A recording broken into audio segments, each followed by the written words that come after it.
Okay, we're going to be digging into chapter 4 of Sugarless by Nicole Avena. And this chapter is titled Breaking Your Dependence on Sugar. And she very much talks about how this is not your next fad diet, that this is just not another plan that you have maybe started in the past and then had stopped for whatever reason. But she makes a very bold statement, a bold initiative.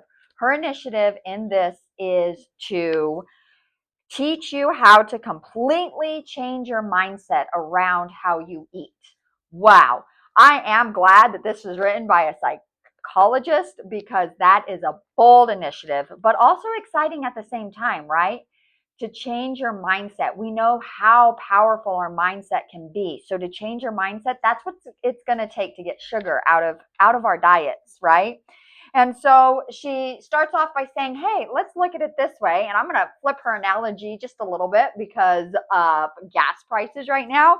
But she says, if you have one of those big diesel trucks, just because gas, unleaded gas is cheaper and more available right now, right? Isn't that in the news? You wouldn't go to the gas station and put unleaded in. Why? Because your car wouldn't run right.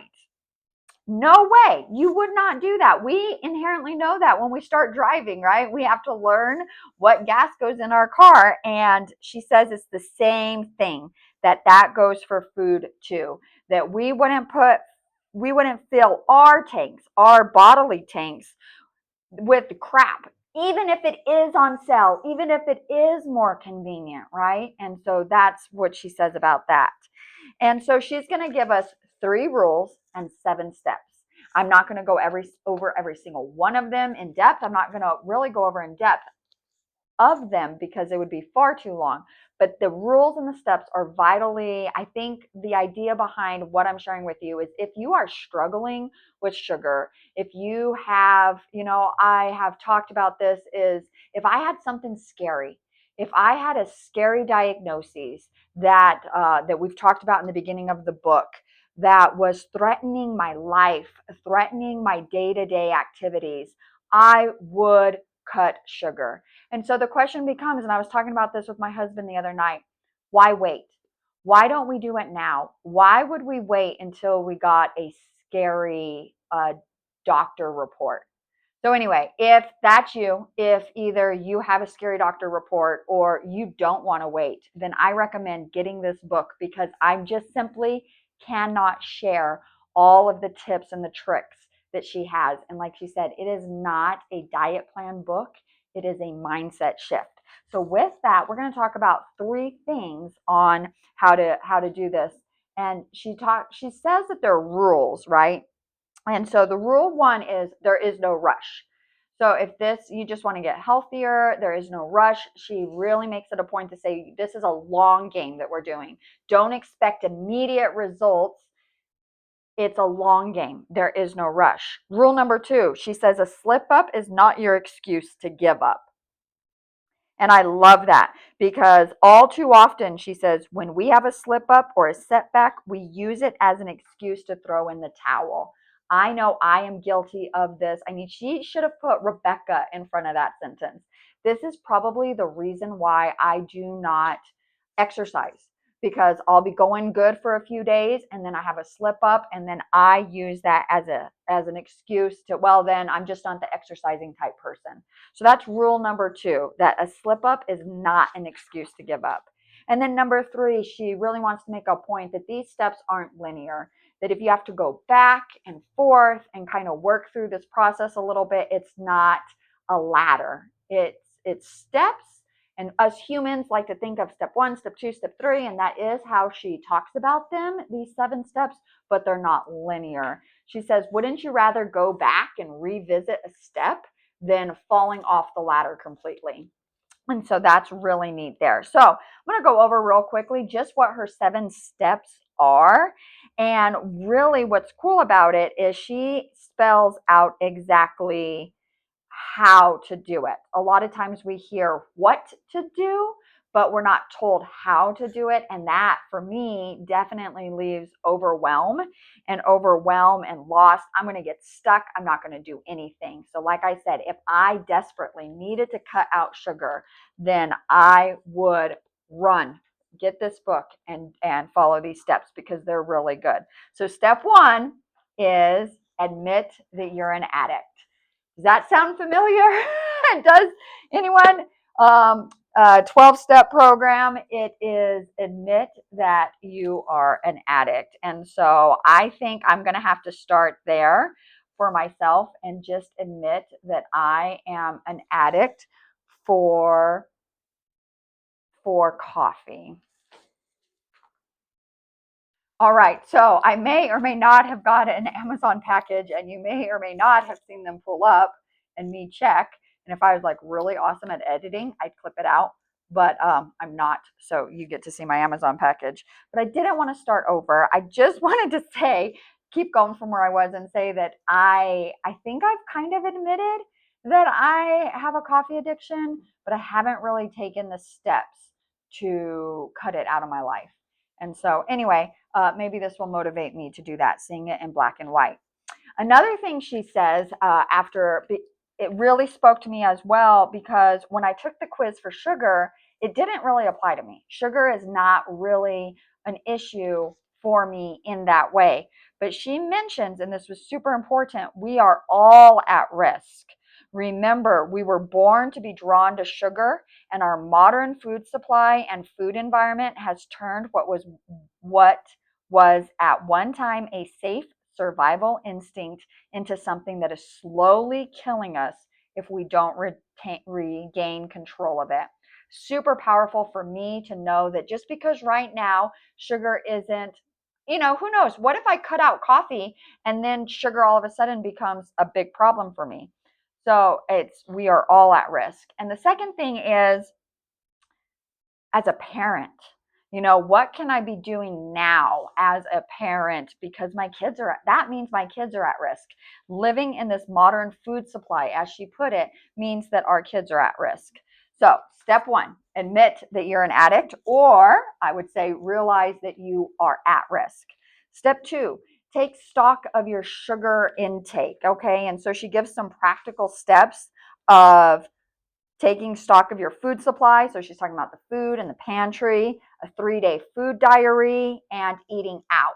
In the back of the book, she has some charts and things that you can do that. And I just have to tell you, what do you guys think about that? What do you think? Comment below what you think would be the hardest to do. I feel like taking stock of my food supply would just be a task that would be so overwhelming. It would be either a whole weekend. I don't have time to do that. I just don't think I do. Like I said, if I had something scary, I would do this.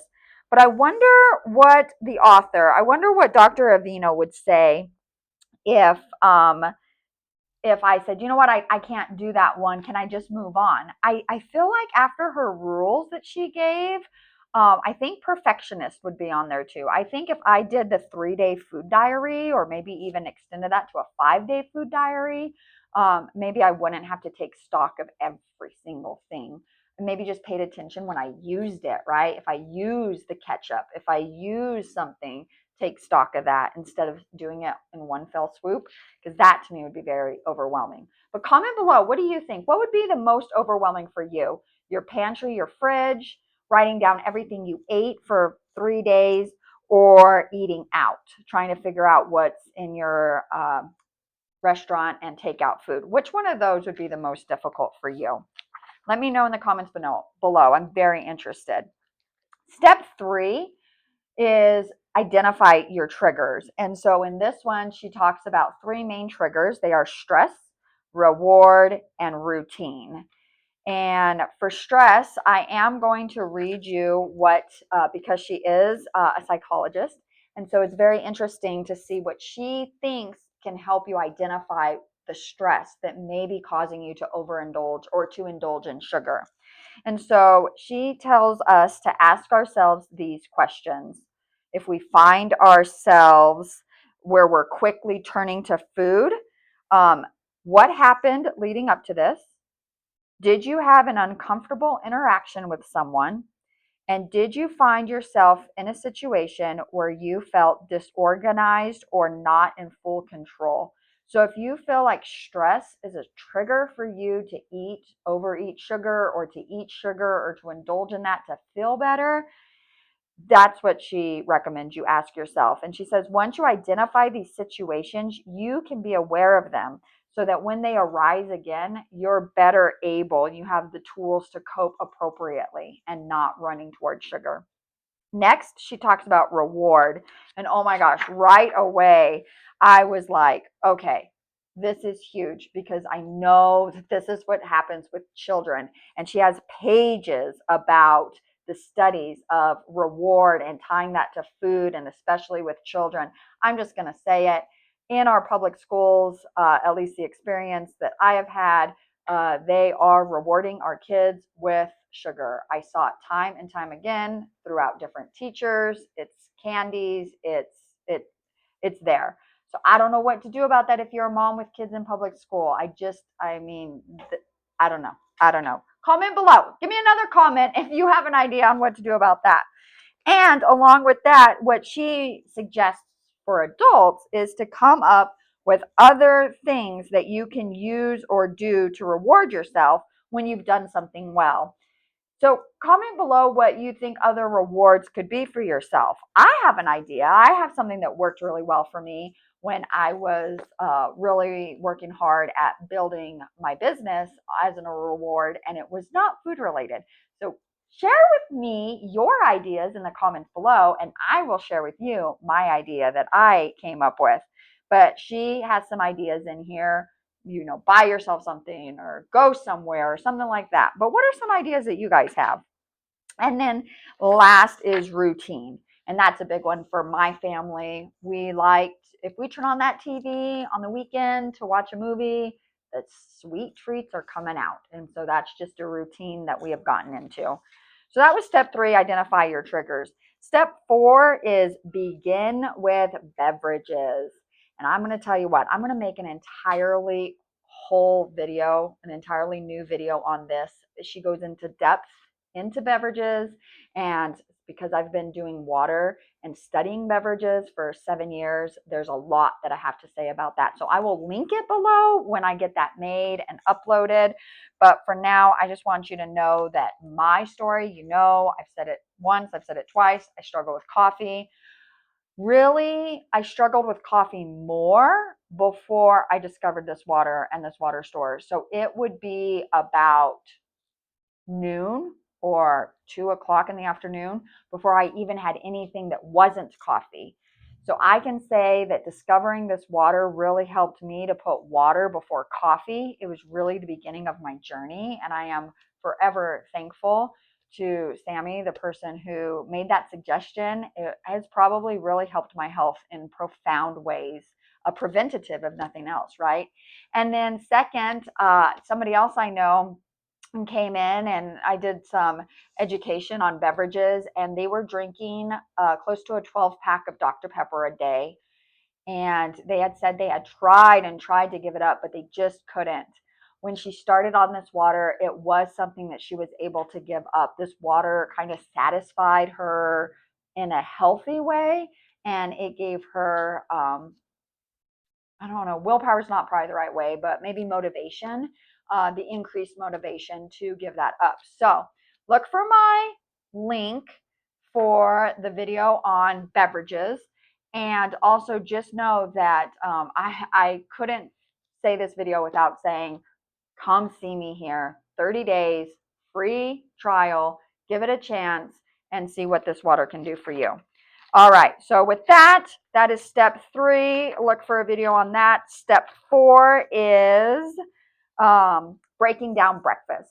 And she goes on to talk about how breakfast is important. And she says that individuals who eat breakfast regularly consume significantly more nutrients, and eating breakfast alone can enhance cognitive performance. So I know there's a lot about fasting. I might do another book study on the miracles of fasting. That's a book that I have on my bookshelf that I've also been wanting to read.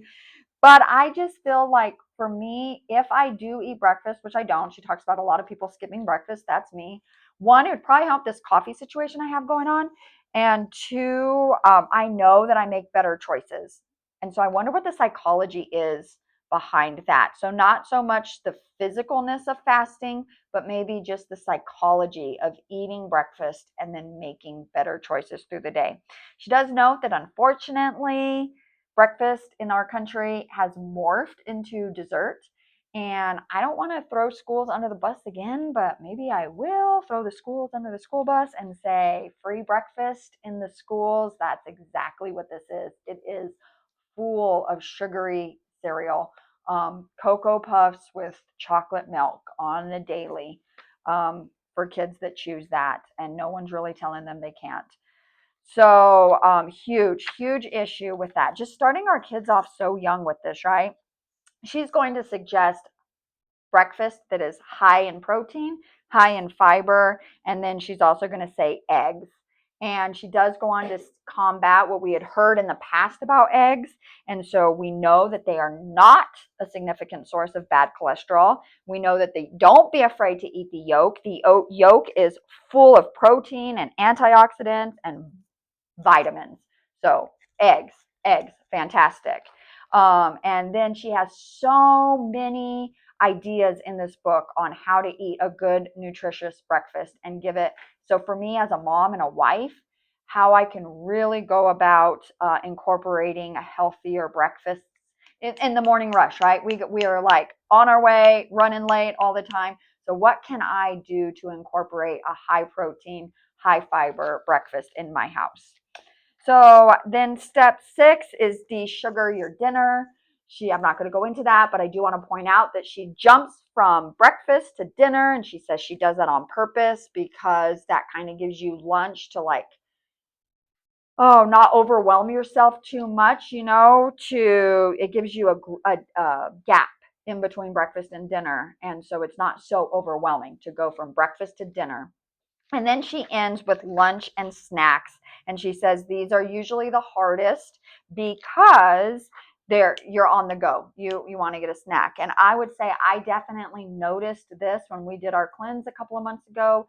The fact that we didn't have snacks ready and easily available was absolutely the hardest part for the whole family. And Ian did make a batch of guacamole and some chips, and it lasted in the fridge for like 3 days. And that just having a snack, a healthy snack in the fridge that we could all go to and eat, really helped the cleanse. So I would think that if you were doing this as a lifestyle, for sure, she recommends like take after you go grocery shopping, getting your healthy snacks. And you know what they are. She recommended them. You know what they are. They're the fruits, the vegetables, the nuts, the seeds, different things like that. Basically nothing processed. Okay. And to just have them prepared in baggies so you can grab and go. And that's going to be the trick with snacks. But again, that's step 7. So you do that last, so that you don't overwhelm yourself all at once. So I'm excited to hear your thoughts. Please comment below if you have any thoughts about sugar. If you have any thoughts about if you use sugar as a reward, what might be a different reward that you could use instead. And if you have any idea of what we could do for our schools, because there is sugar everywhere in our schools. So with that, our next chapter is going to be handling the hurdles. So we're talking triggers, we're talking cravings, and we're talking withdrawal. So if you think this is, I can't wait to see you on the next video.